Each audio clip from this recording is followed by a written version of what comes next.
Tonight he's telling a story about a hidden chapter of his life. Coincidentally, it's titled The Hidden Chapter.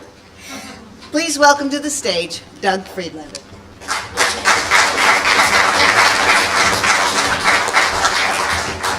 Life is magic, and we are all magicians. Now, some are more mercurial, and when times are volatile, a strange alchemy may ensue. I'm an old man now, but in the early 1970s, I was an eager actor in New York City. I was married, bisexual in nature, with my wife's knowledge, and a new father. And I was standing on a Broadway stage. Now, we've been here since 1967, and in between my day jobs, I had been nominated by Show Business, one of the trades, as Best Newcomer of the Year, 1969. I'd done scads and scads of off and off Broadway. I'd played Edward Middleton in a musical version of The Drunkard for an entire season at a dinner theater in Cedar Grove, New Jersey. And even now, 2 weekends a month, I'm playing the Wicked Witch in Rose Lynch's Hansel and Gretel at her children's theater down in the village. It's a good song, and I like it. But now I'm on this Broadway stage, and I'm here to make real money. Now, I'm addressing, with my wife sitting beside me here in her red Victorian ball gown, an absolutely full house after a performance of a short-lived gay sexploitation piece called Tub Strip, starring a porno star named Calvin Cover. Now, the reason we got this gig is because suddenly, over the last year, by some hook or crook, I have morphed my scrawny ass into some kind of a high-end male escort. Now, you know, this is a different story altogether. Suffice to say, my services were procured through a male madam who lived on the Upper West Side in a big old place with high ceilings and a lot of gold furniture that had been at Versailles. You could sit in his parlor on his Louis Frise couch and gaze up at a full-length, life-size portrait of himself in his younger days, dressed as a trapeze star with no shirt and just bulging white tights. But we were talking about the Broadway thing. It's after that performance that I am approached by a very ordinary, unassuming, older man, and he introduces himself to me as the author of the current bestseller. The current bestseller, Body Language. And he wants to know if he can interview me for his new book, Bisexual Living. Well, I'm a firm believer in that old adage that if you're a performer, there is no bad publicity, right? So I say, sure. Well, after a couple of months, we meet, We meet 3 times in the next several months. The first time was at our apartment in Brooklyn. We talked for 4 hours. We discussed his family and we discussed my family. The next time was at his office near Central Park. And the third time was at that fountain at Columbus Circle at 59th Street. Well, about 4 months after that, I get a phone call and it's his office and they say I can come pick up my book. So I do, but he's not there. Now, in his introduction, he explains the structure of the book. Out of a handful of case histories, he has picked 1 family, 3 male-female couples, 3 single guys, and 2 single women. 1 chapter each, and then the shrink that helped him co-author the book does a nice little talk at the end, a little paragraph telling you what's going on with all of these folks, right? Well, so I'd already been told that we were the Centerpiece Family, Chapter 5, under the names of David and Ellen. So I go right to Chapter 5, of course. Well, after the most minute, crystal clear, detailed description of our home, of the paintings on the wall, of the drapes and the books, of our beautiful child, the whole essence of us, that's where any similarity to anything of our talk came to an end.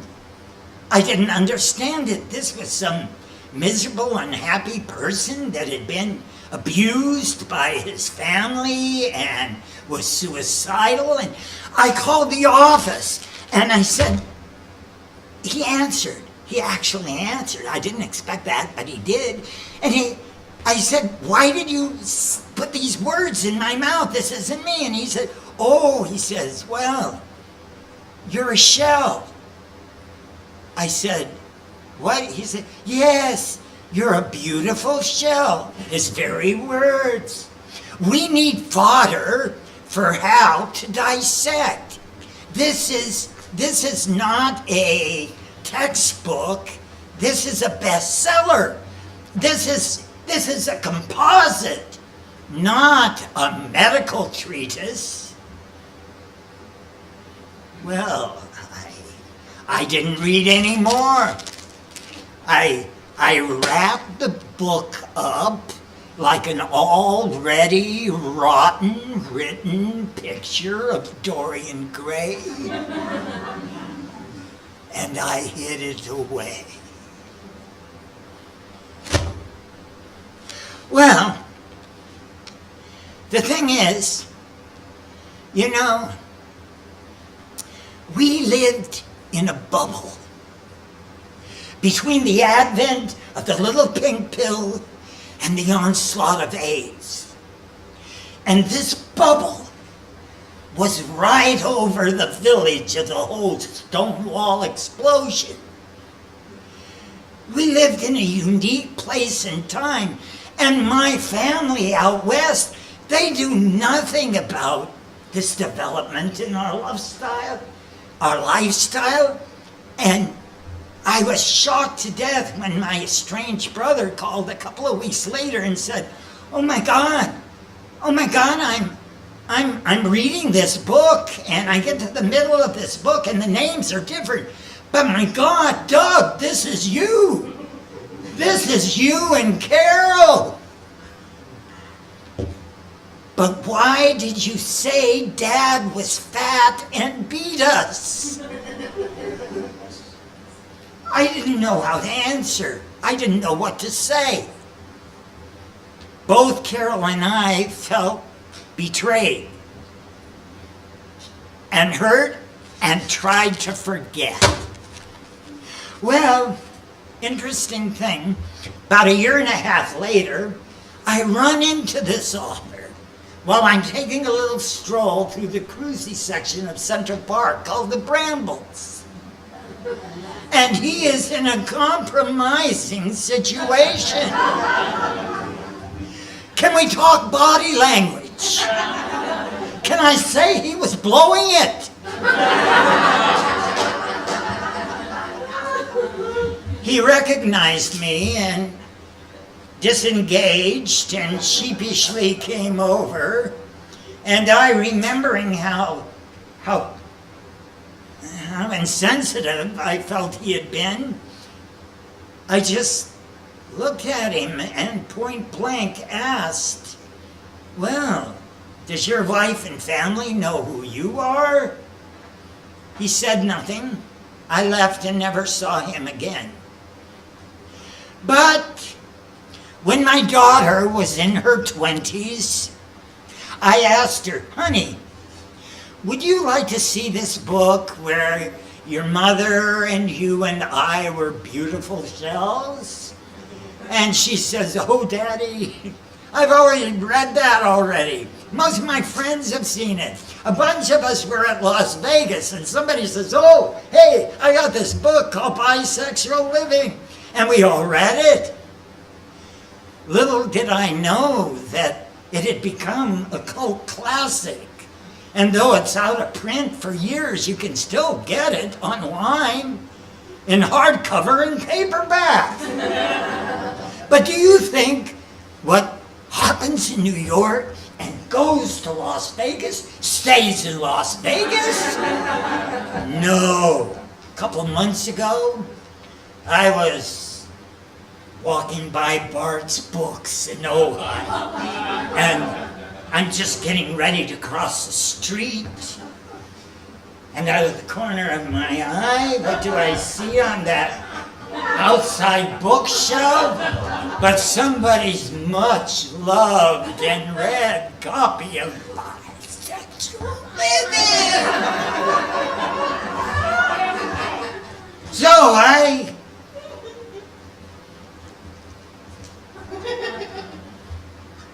I turn to the end of chapter 5, and after decades, look to see what Dr. Wells has said about David. I was surprised to see that he seemed to know that the shell was just a shell and that all this other stuff was some other drama. And he just basically said that this guy fell into a job that presented himself when he needed the money. And, you know, if he doesn't have the trouble that a lot of people do, like drug dealers, where you make so much money and you don't have to work hard, he might not be able to go back into society. Well, I've been back now for about 40 years, and I want to say if there is a footnote to be found to this story, I don't think it's in this book. I feel it's in the journal, the handwritten journal I kept during these heady times. It's in tatters and pieces now, but on the back of the title page is the dedication. This book is dedicated to my wife, Carol. And this is still my big picture. This is my bottom line. And I feel that this part is still true today. It is also for our unborn child, in the hope that he or she will one day be better able to deal with the world as it is. Thank you.